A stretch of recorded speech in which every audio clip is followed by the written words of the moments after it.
Rafa, muchas gracias por tu tiempo. Quisiera empezar preguntándote qué ha significado que esté aquí Stephen Downs. Entiendo toda una semana compartiendo sus conocimientos aquí en UDG Virtual y entiendo también con asesores de UDG Virtual, con investigadores de UDG Virtual. Pues mira, Stephen Downes es probablemente una de las grandes figuras de lo que es la educación con, con tecnología, o la educación y su relación con la tecnología. Él ha estado adelante, digamos, en la frontera, en los avances en lo que es educación y tecnología desde hace muchos años. Eh, por ejemplo, lo que fue el trabajo de lo que fue el modelado de, bueno, lo que fue la producción de contenidos en la forma de objetos de aprendizaje, él estuvo ahí. Cuando surgieron todos estos movimientos hacia el acceso abierto a la educación, él estaba haciendo eso.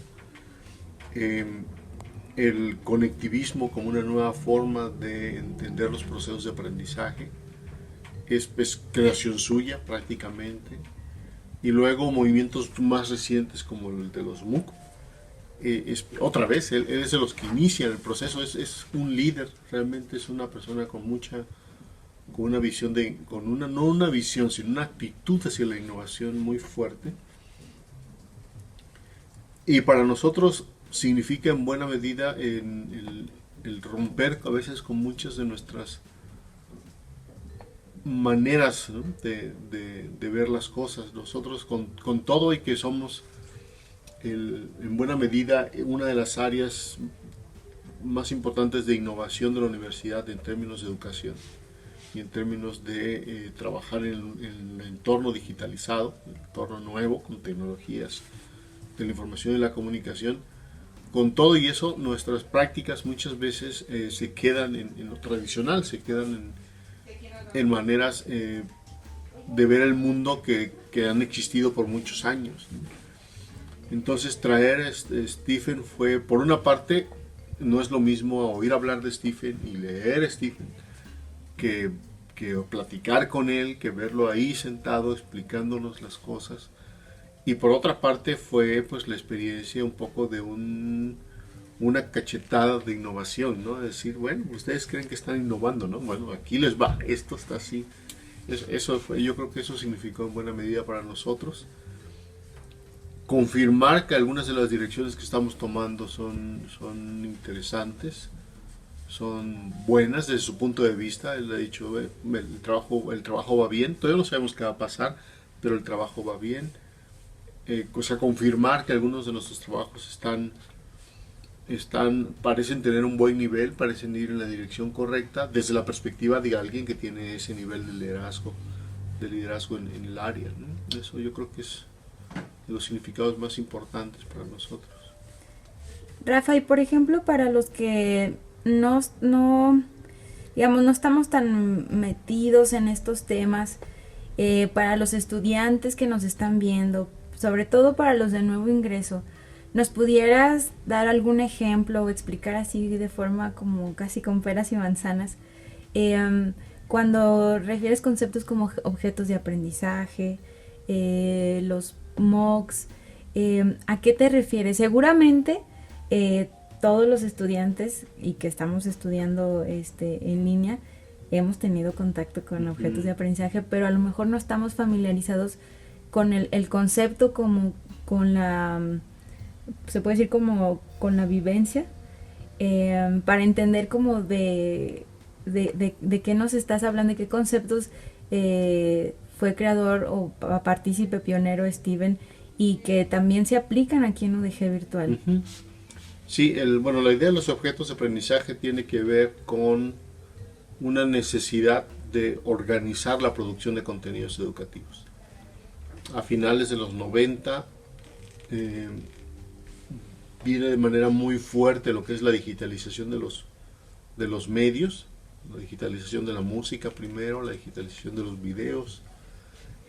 Hay un proceso de lo que es lo que ahora vemos nosotros como multimedia, como todas esas posibilidades de que da la web y la internet para producir contenidos y compartirlos con otros en línea, eso empieza a surgir muy fuertemente a finales de los 90. Y entonces empieza a surgir también mucha gente que produce contenidos. No solamente usa el contenido de la web, sino que también los produce. Entonces empieza a haber una necesidad muy fuerte de organizar. ¿Cómo podemos organizar la producción de contenidos para que sea eficiente? Para que en particular lo que yo produzco te sirva, si te sirve a ti, lo puedas usar. Y para que algunas compañías pudieran, el otro problema también era económico, o sea, las compañías querían producir contenidos, pero no querían producir contenidos para Blackboard, contenidos para Moodle, contenidos para cada uno de los LMS, sino querían producir contenidos que pudieran moverse entre las diferentes plataformas, podérselo vender a distintos clientes, entonces producir una vez y vender muchas veces. Entonces había todo un movimiento en torno a cómo organizar los contenidos educativos. Y la propuesta fue organizarlos en la forma de objetos de aprendizaje, básicamente en pequeñas cápsulas de contenido que fueran relativamente independientes, o sea, que no pudieras usarlas por separado. En cierto sentido, como especie de átomos o moléculas de contenido que pudieras manejar de manera independiente y que además pudieras combinar unas con otras para construir clases, para construir cursos, para construir programas. Era esa idea de los objetos de aprendizaje, fundamentalmente, poder fraccionar la producción de contenidos de forma que se generaran piezas intercambiables, piezas estandarizadas, donde tú pudieras quitar una, poner otra, o poner dos juntas y armar otra, y poder construir contenidos más grandes. Ese fue el movimiento de los objetos de aprendizaje, y pues Stephen fue uno de los arquitectos, digamos, de este modelo de objetos de aprendizaje. Por otro lado está otra de las cosas otra de los efectos de la web, del internet en nuestro ámbito, que es el ámbito educativo, fue la posibilidad de tener a disposición a través del internet, a través de la web, una gran variedad de contenidos que antes solamente estaban disponibles en la biblioteca o que tenías que comprar en discos, por ejemplo, ¿sí? Como lo que es el Encarta, por ejemplo, que tenías que comprarlo, o tenías que comprar discos con imágenes, discos con videos, toda esta información antes se te vendía empaquetada físicamente, o tenías que ir a la biblioteca a consultarlo. Y de repente empezó a suceder que los contenidos estaban en línea, Entonces fue un proceso en el cual los contenidos se fueron haciendo libres o gratuitos a través del internet.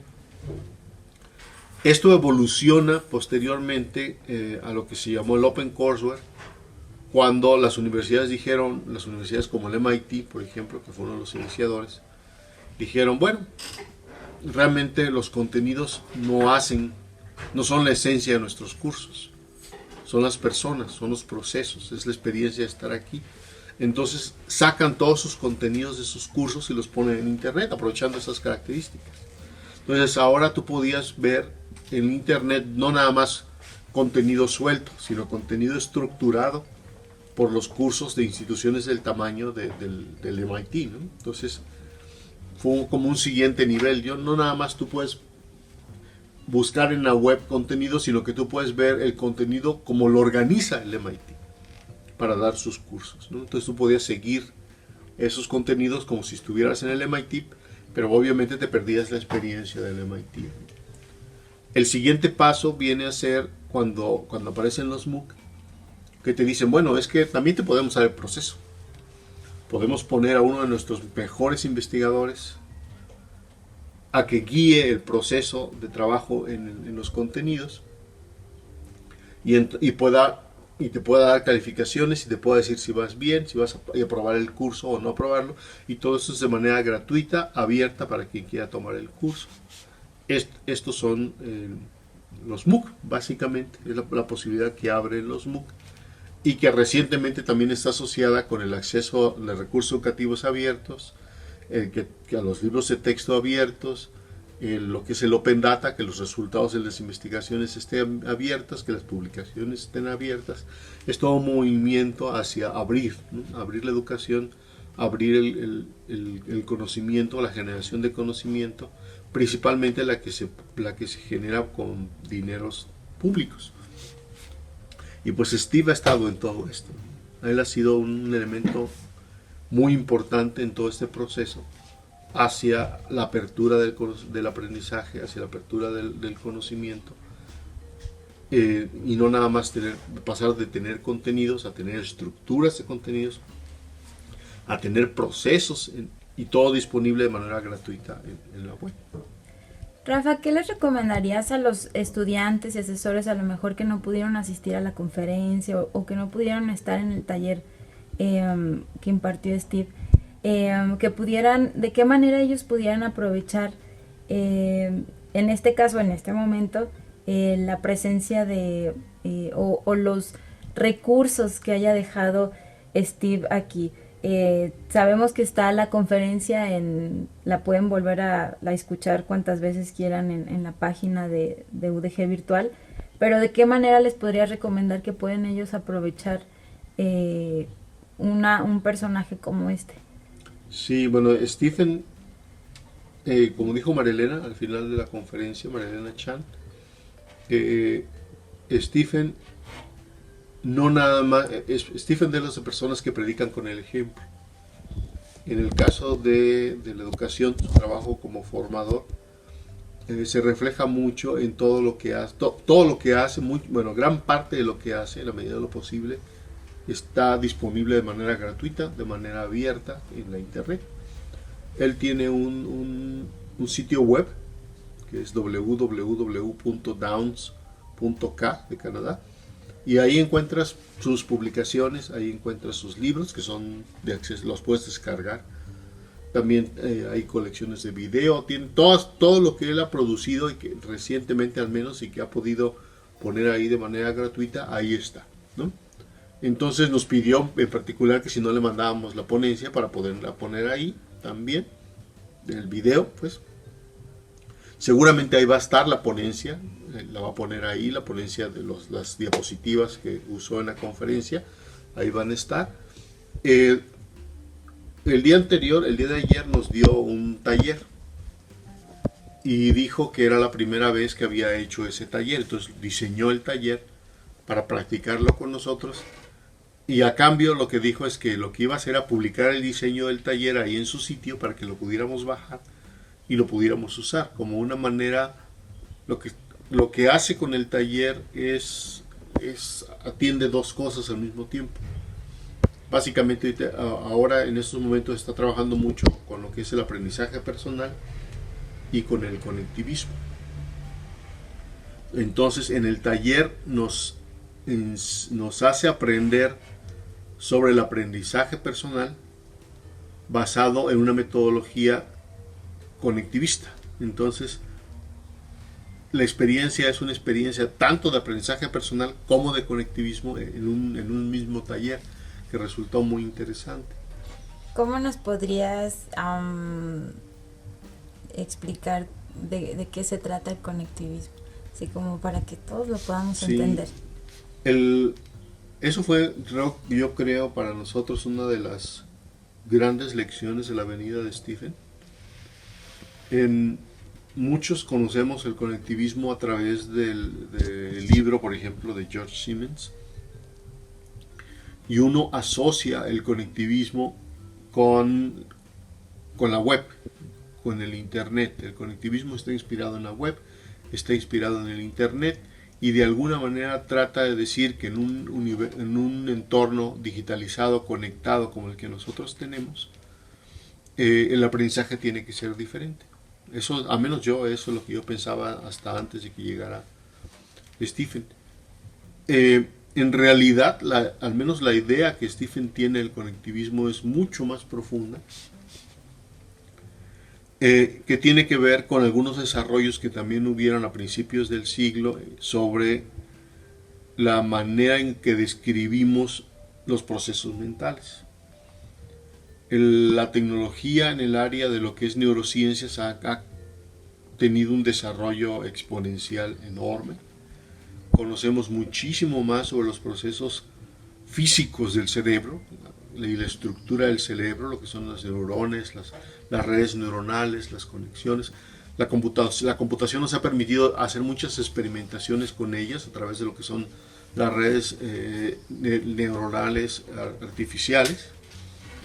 Entonces hay una nueva manera de explicar la forma en que conocemos, la forma en que pensamos, la forma en que procesamos la información del mundo exterior, que no está basado en los conceptos tradicionales, en los conceptos de concepto, relación entre conceptos, redes semánticas, lógica, matemáticas, que es lo que normalmente nosotros manejamos para describir cómo es que se representa el conocimiento en nuestro cerebro, y que muchas veces lo hemos manejado, porque ha sido la tendencia en los últimos años en el área, ha sido pensar que bueno, nosotros tenemos en la cabeza una representación del mundo y lo que hacemos es interpretar lo que sucede en términos de nuestra representación.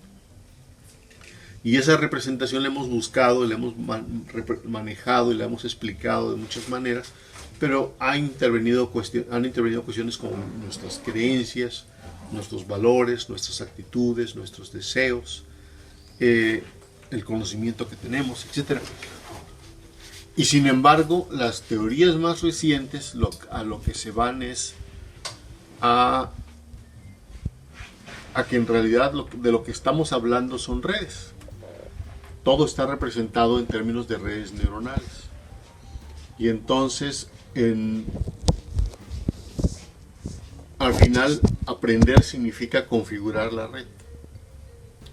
Y para configurar la red, lo que necesitas es experimentar situaciones tan diversas como sea posible y como sea seguro, para que es la diversidad de experiencias la que construye una red sólida, un conocimiento firme.